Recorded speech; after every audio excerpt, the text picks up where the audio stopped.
Welcome everyone. আজ থেকে আমরা ফিজিক্স পড়া শুরু করব। ফিজিক্স কমপ্লিটলি একটা কনসেপ্ট বেসড সাবজেক্ট, তাই আমরা কনসেপ্ট ক্লিয়ার করব। একদমই এই সাবজেক্টটা মুখস্থ করার চেষ্টা করব না। তার সাথে সাথে আমরা এক্সাম পার্সপেক্টিভে পড়ব। যতটা প্রয়োজন ততটা আমরা জানবো, পড়বো, শিখবো। অ্যাট দ্য সেম টাইম যখন আমি পড়াচ্ছি তখন আমি বলেও দেব কোন কোন পার্ট থেকে কোয়েশ্চেন্স আসতে পারে, কি ধরনের কোয়েশ্চেন্স আসতে পারে, এই সমস্ত কিছু। First chapter units and measurements দেখা যাক। দেখো, সবার আগে লেখা physical quantity. Fundamental physical quantity বোঝার আগে আমাদের বুঝতে হবে what is a physical quantity. Well, physical quantity is anything which can be expressed in numbers. All right, তাহলে physical quantity is anything that can be expressed in numbers. তাহলে প্রশ্ন হতে পারে, লাইট কি ফিজিক্যাল কোয়ান্টিটি? না, light physical quantity নয়, কিন্তু wavelength of light can be a physical quantity. এরপর আমাদের বুঝতে হয় টাইপস অফ ফিজিক্যাল কোয়ান্টিটি। তখন আমরা বুঝবো এই fundamental physical quantity, derived physical quantity, তার সাথে আমরা নিচে দেখছি সাপ্লিমেন্টারি কোয়ান্টিটিস। তাহলে what is fundamental physical quantity? এই সমস্ত physical quantity are not dependent on any other physical quantity, they are completely independent. Alright, তাহলে fundamental physical quantity, these are the quantities which do not depend on the other physical quantities and they are independent. তাহলে example বলতে হয়, এক্সাম্পলের মধ্যে আসতে পারে length, মাস, time, temperature. এবার derived physical quantity তাহলে কি? ডিরাইভড physical quantity সেই সমস্ত physical quantity which are dependent on the fundamental quantities at the same time they are not independent. তাহলে কিছু এক্সাম্পল বলতে হয়। এক্সাম্পল বলতে আমরা ওয়ার্ক বুঝতে পারি, ফোর্স বুঝতে পারি, এরিয়া বুঝতে পারি, ভলিউম বুঝতে পারি। এই ডেফিনেশনে লেখা all those physical quantities which can be derived from the combination of two or more fundamental quantities can be expressed in terms of basic physical quantities are known as derived physical quantities. Next আমাদের দেখতে হবে supplementary physical quantity. তাহলে এই supplementary quantity কি? Supplementary quantity সেই quantity যেটা ফান্ডামেন্টালও নয়, ডিরাইভডও নয়। তার মধ্যে দুটো রয়েছে, প্লেন অ্যাঙ্গেল, সলিড অ্যাঙ্গেল। এই বিষয়ে আমরা ডিটেলসে জানবো। আরেকটা কথা এখন বলে রাখছি, তোমরা বুঝতে পারবে না, কিন্তু by the end of this chapter তোমরা রিলেট করতে পারবে। সেটা কি? সেটা হলো এই সাপ্লিমেন্টারি ফান্ডামেন্টাল কোয়ান্টিটিজ আর ডাইমেনশনলেস। তোমরা এই কথাটার অর্থ এখন বুঝবে না, যখন এই চ্যাপ্টারটা শেষ হবে ততদিন কিন্তু বুঝে যাবে। তাহলে নেক্সট আসি, আর কি কি ভাগ করা যেতে পারে? ওয়েল, আমরা যদি ফিজিক্যাল কোয়ান্টিটিজকে ডিরেকশন অ্যান্ড ম্যাগনিটিউডের বেসিসে ভাগ করি তাহলে আমরা পাই scalar quantity and vector quantity. Scalar quantity সেই সমস্ত ফিজিক্যাল কোয়ান্টিটি যার ম্যাগনিটিউড তো আছে কিন্তু কোনো ডিরেকশন নেই। ম্যাগনিটিউড আছে, ডিরেকশন নেই। তাহলে কিছু এক্সাম্পল দিতে গেলে বলতে পারি ডিস্টেন্স, ইনফ্যাক্ট, টাইম, স্পিড। আচ্ছা, স্পিড এবং ভেলোসিটি, স্পিড কিন্তু স্কেলার, ভেলোসিটি কিন্তু ভেক্টর। কেন? স্পিডের সাথে কোনো ডিরেকশন জড়িয়ে নেই। তাহলে যদি আমরা দেখি যে একটা সার্কেল দিয়ে একটা সাইকেল যাচ্ছে, তাহলে হতে পারে সাইকেলটা 20 কিলোমিটার পার আওয়ার। এইভাবে সে সার্কেলের মধ্যে ঘুরছে। সেটা কিন্তু বলবো যে speed is constant. Speed is constant, কারণ সবসময় সে 20 কিলোমিটার পার আওয়ার দিয়ে যাচ্ছে। বাট যদি আমরা ভেলোসিটি দেখি তখন বলবো ভেলোসিটি ইজ নট কনস্ট্যান্ট, কারণ একটা সার্কেলের মধ্যে দিয়ে যাওয়া মানে কি? সার্কেলের মধ্যে দিয়ে যাওয়া মানে কনস্ট্যান্ট ডিরেকশন চেঞ্জ হচ্ছে। যদি কনস্ট্যান্ট ডিরেকশন চেঞ্জ হয়, আর velocity is a vector quantity যার ম্যাগনিটিউডও রয়েছে অ্যান্ড ডিরেকশনও রয়েছে। ম্যাগনিটিউড তো কনস্ট্যান্ট থাকলো 20, বাট ডিরেকশন কনস্ট্যান্টলি চেঞ্জ হচ্ছে, তাই জন্য ভেলোসিটিও কিন্তু চেঞ্জ হবে। বোঝা গিয়েছে?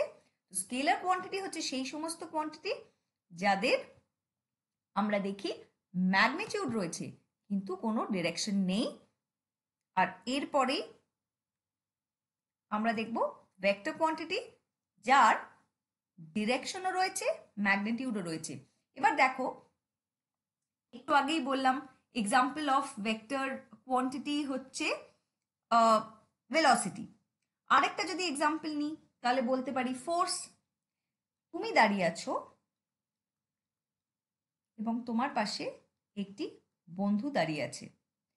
তুমি হঠাৎ করে নিজের জায়গা থেকে সরে গেলে, তুমি নিজের জায়গা থেকে সরে গিয়েছো। এবার দেখো, বোঝা যাচ্ছে না তুমি তোমার বন্ধুর দিকে সরেছো নাকি বন্ধুর থেকে দূরে সরেছো। এটা কেন ইম্পর্টেন্ট? তাহলেই বোঝা যাবে বন্ধু কি তোমায় টেনেছে মানে পুল করেছে, নাকি ঠেলা দিয়েছে, নাকি পুশ করেছে।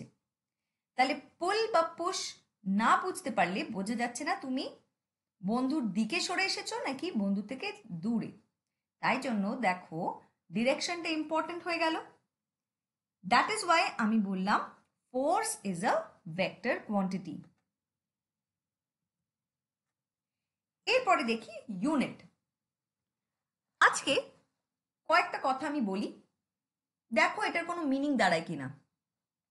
তুমি গেছো পুজোর বাজার করতে, কাপড় কিনবে। এবার দোকানদারের কাছে গিয়ে বললে কাপড় দিন। এবার দোকানদার বলল কত? তুমি বললে মিটার। দোকানদার এবার বুঝতে পারছে না মিটার মানে কত মিটার, সে তো কনফিউজড। লোকটা আবার জিজ্ঞেস করলো কি বলছেন, বুঝতে পারছি না, চলে যান। তুমি চলে গেলে, বুঝতে পারলে না কি হলো। এবার তুমি অন্য দোকানে গেছো, অন্য দোকানে আবার কাপড় কিনতে ঢুকেছো। তুমি জানো একটু আগে মিটার বলেছো বলে লোকটা রাগ করেছিল, এবার অন্য কথা বলবে। এবার নতুন দোকানদার তোমাকে জিজ্ঞেস করছে যে কত, এবং তুমি বললে 3। এবার লোকটা তাও বুঝতে পারছে না যে 3 মানে কি, 3 মানে কি, কত কি চাইছে আমি কিছুই বুঝতে পারছি না। তাহলে বোঝা গেল একটি ইউনিটের প্রয়োজন, তার সাথে কোয়ান্টিটির প্রয়োজন, দুটো মিললে মেজারমেন্ট হয়। এবার কেন এই ইউনিটের প্রয়োজন? এবার একটা স্ট্যান্ডার্ডের দরকার। এইটা ধরো একটা স্ট্যান্ডার্ড, ঠিক আছে। এর কম্প্যারিজনে আমি বলতে পারি যে কত টাইমস এই স্ট্যান্ডার্ড আমাদের প্রয়োজন। এইটা ধরো 1 কেজি, বা এটা ধরো 1 কেজি, 1 কেজি মাংস কিনেছো।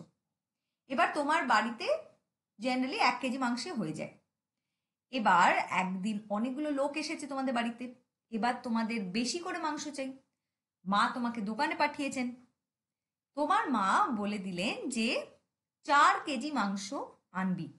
এই যে 4 কেজি মাংস, এবার বোঝা গেল যে এই যে স্ট্যান্ডার্ডটা ছিল, এই যে ইউনিটটা ছিল, এটারই 4 গুণ তোমাকে এখন কিনতে পাঠানো হয়েছে।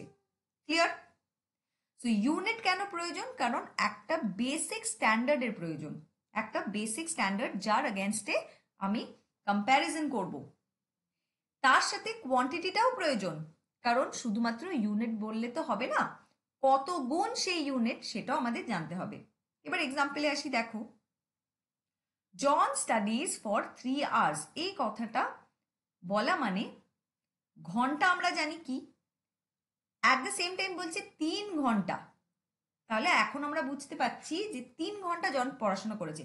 যদি বলা হতো 3, জন স্টাডিজ ফর 3, এবার তুমি ভাবে 3 সেকেন্ড পড়েছে, 3 দিন পড়েছে, 3 ঘন্টা পড়েছে, 3 মিনিট পড়েছে, কি ভগবান জানে। তাই জন্য ইউনিটটা ভীষণভাবে ইম্পর্টেন্ট হলো। অ্যাট দ্য সেম টাইম কেউ যদি বলে জন ঘন্টা পড়েছে, এবার তুমি ভাবে ক ঘন্টা পড়েছে, 1 ঘন্টা পড়েছে, 10 ঘন্টা পড়েছে, 12 ঘন্টা, কি করে বুঝবো? তাই মেজারমেন্ট করতে গেলে বোথ কোয়ান্টিটি অ্যান্ড ইউনিটের প্রয়োজন হয়। অ্যান্ড ইউনিটটা কি?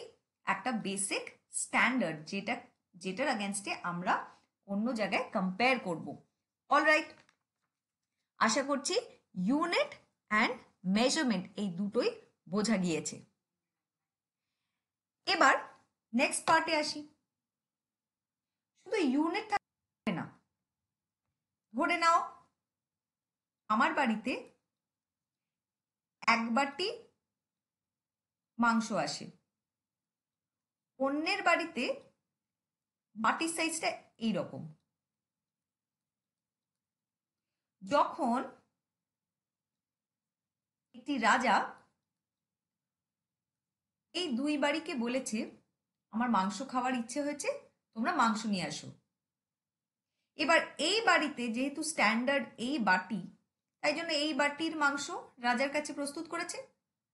আবার এই বাড়ির কাছে স্ট্যান্ডার্ড বাটি এইটা, তাহলে সে রাজার কাছে সেই বাটিটা প্রস্তুত করেছে। এবার রাজা দেখছে দুটো দু রকমের। রাজা এই বাড়ির সাথে খুশি, কিন্তু এই বাড়ির সাথে রেগে গেছে, ভাবছে এরা কম করে দিয়েছে, কিন্তু তা তো নয়, এর বাড়িতে এটাই স্ট্যান্ডার্ড। তাই জন্য ইট ইজ ভেরি ইম্পর্টেন্ট, এই ঝামেলা যাতে না হয়, ভেরি ইম্পর্টেন্ট সবার বাড়িতে একটা স্ট্যান্ডার্ড হোক।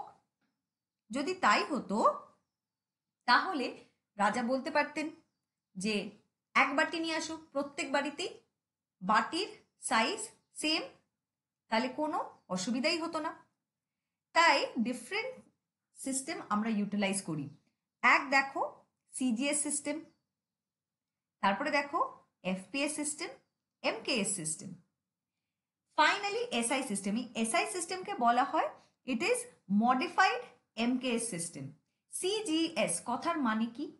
মানে এই ক্ষেত্রে লেন্থ আমরা সেন্টিমিটারে মাপি, ওয়েল মাস আমরা গ্রামে মাপি, টাইম আমরা সেকেন্ডে মাপছি। এফপিএস এর ক্ষেত্রে লেন্থ আমরা ফুটে মাপি, মাস পাউন্ডে, টাইম সেকেন্ডে। এমকেএস সিস্টেমে লেন্থ আমরা মিটারে মাপি, মাস কিলোগ্রামে, অ্যান্ড টাইম সেকেন্ডে। এবার অসুবিধাটা কি? কেন এসআই সিস্টেম আনতে হলো? কারণ অলরেডি এতগুলো সিস্টেম তো রয়েছে, সিজিএস সিস্টেম, এফপিএস সিস্টেম, আর নামগুলো এসছে কিন্তু এই প্রথম টার্ম থেকে, সেন্টিমিটার, গ্রাম, সেকেন্ড। এফ হচ্ছে বুঝতেই পারছো ফুট, পাউন্ড, সেকেন্ড। এবার দেখো এক্সাম্পল বলছি, হাইপোথেটিক্যাল সিচুয়েশন, এ হচ্ছে একটা কান্ট্রি আর বি হচ্ছে আরেকটা কান্ট্রি। এ কান্ট্রিতে ইউজ হয় সিজিএস সিস্টেম, বি কান্ট্রিতে ইউজ হয় এফপিএস সিস্টেম। এবার দেখো যখন এই কান্ট্রির মধ্যে প্রত্যেকটা মানুষ সিজিএস সিস্টেম ইউজ করছিল, তখন এ কান্ট্রির মধ্যে কোনো প্রবলেম হচ্ছে না, সবাই একই স্ট্যান্ডার্ড ফলো করছে। এবার বি কান্ট্রিতে সবাই এফপিএস ইউজ করছিল, কোনো অসুবিধা হচ্ছে না। অসুবিধাটা কখন হলো? যখন এই বি কান্ট্রি থেকে কেউ এ কান্ট্রিতে গেছে, কনফিউশন, কারণ এই লোকটা is use to FPS system, সে যখন কান্ট্রি এতে গেছে সিজিএস সিস্টেম আর মানতে পারছে না, ক্যালকুলেশনে গন্ডগোল হয়ে যাচ্ছে। তাই একটা ওভারঅল স্ট্যান্ডার্ড সিস্টেমের প্রয়োজন ছিল, এবং সেটাই হলো এসআই সিস্টেম। তাই এসআই সিস্টেমে আমরা দেখি যে প্রথম দিকে শুধুমাত্র 3টে স্ট্যান্ডার্ড ছিল বা ফান্ডামেন্টাল ছিল, সেখানে এখন 7টা ফান্ডামেন্টাল রয়েছে। এখান থেকে প্রশ্ন আসে এবং তোমাদের বেসিকটুকু জানতে হবে। কি? সবার আগে দেখতে পাচ্ছ লেন্থ ইজ মেজার্ড মিটার দিয়ে, সিম্বলগুলো important, M, mass is measured by kilogram, symbol kg, time is measured by second, symbol s, temperature হচ্ছে Kelvin, symbol K, capital K. Electric current হচ্ছে ampere, symbol A. Luminous intensity হচ্ছে candela, symbol আর। আর amount of substance হলো mole, symbol MOL। তাই আমরা যদি ধরো এখন কিছুর মাস বলবো, তাহলে আমরা বলি 4 কেজি, তখন কিন্তু এই পুরো কিলোগ্রাম কথাটা লিখি না, শুধু সিম্বলটা লিখি, ঠিক আছে? বা বলবো দোকানে গিয়ে যে 5 মিটার কাপড় দিন, তাহলে 5 মিটার। ওকে, প্রথম ক্ষেত্রে আমরা দেখেছি মাত্র এই 3টে ছিল, দেন এই বাকিগুলোও অ্যাড করা হয়েছে। अगेन SI সিস্টেমের মধ্যে কিন্তু আমরা দুটো সাপ্লিমেন্টারি ইউনিটও দেখি, সেটা একটু পরে বোঝাবো কি। কয়েকটা ডিরাইভড ইউনিটও দেখে নিই। ডিরাইভড ইউনিট মানে সেই সমস্ত ইউনিট যেগুলো ডিপেন্ডেন্ট, যেগুলো completely dependent on the fundamental unit. For example, যদি রেক্ট্যাঙ্গেল দেখো, এখানে রেক্ট্যাঙ্গেল দেখো, রেক্ট্যাঙ্গেলের এরিয়া কি বলছে? Length into breadth.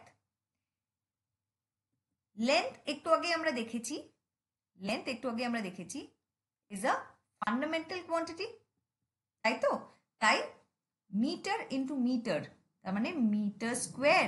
Basically metre into metre মানে মিটার স্কোয়ার। তার মানে দেখো এই এরিয়াটা কিন্তু is a derived unit which is dependent on the fundamental unit of length. Okay, আবার ডেন্সিটি, ডেন্সিটি মানে মাস পার ইউনিট ভলিউম। এই ক্ষেত্রে দেখো দুটো ফান্ডামেন্টাল ইউনিট রয়েছে, একটা হলো মাস, এই দেখো মাস। মাস কি ফান্ডামেন্টাল কোয়ান্টিটি, মাসের উপরে dependent, at the same time volume. Volume মানে কি? Length into breadth into height. তো বেসিক্যালি আমরা দেখতে পাচ্ছি যে it is dependent on mass, at the same time it is dependent on the length. All right, so this is also a derived unit. Next class এ আমরা এটাকেই continue করব। Thank you.